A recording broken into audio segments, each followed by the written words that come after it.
I knew the moment I stepped into the living room, when glass cracked beneath my shoe, that this wouldn't be a normal homecoming. The air smelled like stale beer and arrogance. My vacation home, the one I bought after years of grinding, saving, scraping my way out of the financial mess I grew up in, looked like the aftermath of a storm engineered by stupidity. My brother's storm. I didn't speak, didn't scream, didn't even sigh. I just stood there, watching the ceiling fan turn like it was trying to distract me from the chaos beneath it. That's when my parents called. "We heard you're overreacting," my mother's voice chirped, oblivious to the shards of my framed memories scattered across the floor. "Your brother is young. You can afford to fix it." Young? He's 23, and apparently my bank account is the family safety net. "I'll handle it," I told her, and I meant it in a way she didn't understand. My brother used to trail behind me like a shadow that worshipped the sun. When I left for college, he cried like he was losing his anchor. I thought we were close. I thought he admired me. But admiration twists easily into entitlement when parents cushion every fall. The first sign was small. He borrowed my car for half an hour. It came back 4 hours later with a dented bumper. Then he asked for money, just until payday. Payday, apparently, was a mythical creature. Then came the parties, the friends, the quiet messages from neighbors telling me they thought I should know. I did know, but I stayed calm, because I've learned that revenge tastes better when it's planned with a cool head. Still, nothing prepared me for the sight of my vacation home after he found out I'd be out of the country for a week. The smashed TV, the couch cushions slashed, the holes in the drywall like someone punched boredom into them. The balcony railing bent as if someone had wrestled stupidity until it won. And graffiti. He actually spray-painted his nickname across my back wall like a feral cat marking territory. That was the moment I stopped being the forgiving older brother. That was the moment the plan began forming, clean and sharp. First step, documentation. Photos of every crack, stain, and sign of idiocy. Receipts, quotes, contractor estimates.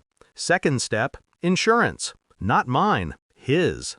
He didn't realize that his drunken video confession with his friends bragging about the legendary weekend was public on social media. I downloaded it, sent it to my lawyer. Third step, financial responsibility. My attorney drafted a bill. Repairs, replacements, deep cleaning, structural fixes, emergency maintenance, and loss of rental income. Total $18,642.78. I didn't add a cent that wasn't real. Revenge works best when you let the truth do the cutting. Final step, presentation. We were seated at my parents' dining table when I slid the envelope across to them. My brother smirked like we were playing some family game he'd already won.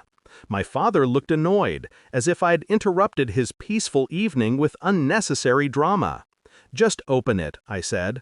My brother tore the flap open, and as his eyes dragged down the numbers, his smirk collapsed into something small, something scared. "What is this?" he whispered. "The bill," I said. "The one you're paying." My mother blinked. "You can't be serious." "I am. He doesn't have that kind of money. He should have thought of that before destroying something that wasn't his." My father leaned forward. "You're overreacting." I placed the printed screenshot of the confession video on the table.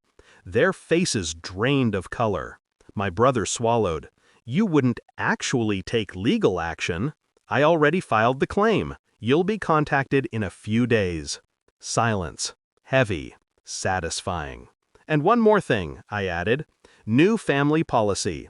No one enters my properties with written permission. No exceptions." My mother lifted a trembling hand to her mouth. My father stared at the table like the wood grain could offer him guidance. My brother looked at me with a mix of betrayal and fear.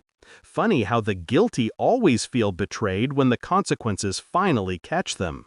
Driving away that night, I felt something loosen inside me, a weight that had been sitting in my chest for years. This wasn't revenge born of hate, it was justice carved out of patience. For once, my family understood something. I am not their safety net. I am not their fallback plan. And I am not the older brother who absorbs every mistake without a sound. I told them I'd handle it. And I did.